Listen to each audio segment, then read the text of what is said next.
صندوق برنج قدیمی، برنج رو کدید، انبار کدید. قشنگ آینه خوشنم موقع کار که شوید مثلا جنگل کار کدید یا مثلا دامداری داشتید، موقع کار خوشنه نگاه کدید قشنگ برید بشید جنگل. وای می قلب ای بیده مثلا می قلب بگیفته قدیمانه بستی.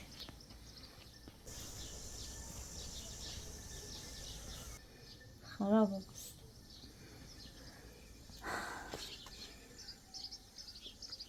چوب چرا سیاهه؟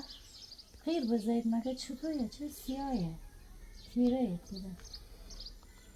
مردازم با مردم آخه حتی پسر دارم پسران لاجان دارم لاجانیسه؟ اون که بازم یا خونه بکن خیلی اینو خراب کنم ما خونه چاک کنم حیفه. نه قشنگه قشنگ. دیوار زرده، پنجره آبیه.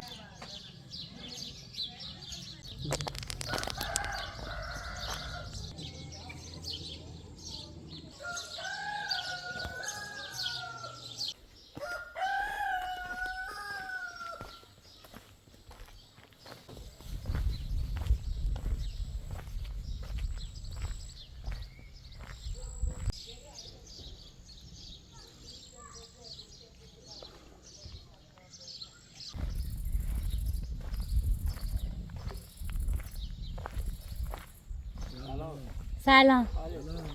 سلامت بیبی.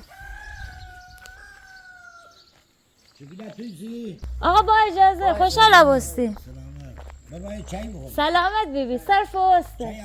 سلامت بیبی مرسی. انقدر محل مردم با صفایید که هر خانه بوشه بیایید تا چای بخور. بیایید تا چای بخور. خدا شما رو بداره.